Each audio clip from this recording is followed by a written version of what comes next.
दोस्तों, अगर आप केनरा बैंक में रेगुलर सेविंग्स अकाउंट ओपन करवाते हैं तो यहाँ पर केनरा बैंक आपको क्लासिक वेरिएंट का डेबिट कार्ड ऑफर करता है। अब वो रुपए में भी आ सकता है, मास्टर में भी आ सकता है और वीजा में भी आ सकता है। इस डेबिट कार्ड के ऊपर आपको रिप्लेसमेंट फीस 150 रुपए प्लस जीएसटी और एनुअल मेंटेनेंस चार्जेस 200 रुपए प्लस जीएसटी देना पड़ता है, जो कि हर साल केनरा बैंक आपके अकाउंट से डेबिट कर लेता है। मैं आप लोगों को बता दूं कि इस डेबिट कार्ड से आप पर डे 75,000 रुपए निकाल सकते हैं और 2 लाख रुपए तक ऑनलाइन ट्रांजेक्शन कर सकते हैं। सबसे अच्छी बात यह है कि इनके ओन बैंक के एटीएम से भाई मंथली आप 6 फाइनेंशियल और नॉन फाइनेंशियल ट्रांजेक्शन कर सकते हैं। और अगर आप यहाँ पर सीनियर सिटीजन हैं तो आप 8 फाइनेंशियल और नॉन फाइनेंशियल ट्रांजेक्शन कर सकते हैं। और अगर आप बैंकिंग स्टाफ हैं तो फिर इस केस में आप 10 फाइनेंशियल और नॉन फाइनेंशियल ट्रांजेक्शन कर सकते हैं। अब अगर आप इस लिमिट को क्रॉस करते हैं तो फिर फाइनेंशियल ट्रांजेक्शन के ऊपर आपको 20 रुपए प्लस जीएसटी और नॉन फाइनेंशियल ट्रांजेक्शन के ऊपर 5 रुपए plus GST per transaction charges देना पड़ता है।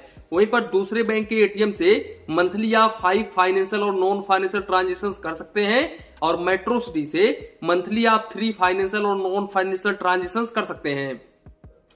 अब अगर आप इस लिमिट को क्रॉस करते हैं तो फिर इस केस में आपको फाइनेंशियल ट्रांजेक्शन के ऊपर 23 रुपए प्लस जीएसटी और नॉन फाइनेंशियल ट्रांजेक्शन के ऊपर 11 रुपए plus GST per transaction charges देना पड़ता है। बाकी भाई यहाँ पर आपको रूरल में 500 रुपए, सेमी अर्बन में 1000 रुपीज, अर्बन और मेट्रो सिटीज में 2000 रुपीज मिनिमम बैलेंस मेंटेन करके चलना पड़ता है।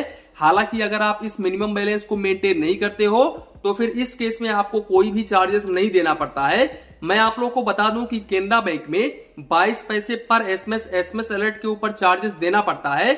और साथ ही साथ भाई Canara bank regular savings accounts के ऊपर 25 पेज का चेकबुक पर फाइनेंशियल ईयर बिल्कुल फ्री ऑफ कॉस्ट में ऑफर करता है। अब यहाँ पर अगर आप एक्स्ट्रा चेकबुक लेते हो तो फिर इस केस में आपको 4 रुपए प्लस जीएसटी पर पेज का चार्जेस देना पड़ता है। वैसे मैं जल्द ही Canara bank regular savings accounts के ऊपर एक डिटेल्स में वीडियो लेकर के आने वाला हूं, जो कि जल्द ही आपको चैनल पर देखने को मिल जाएगा।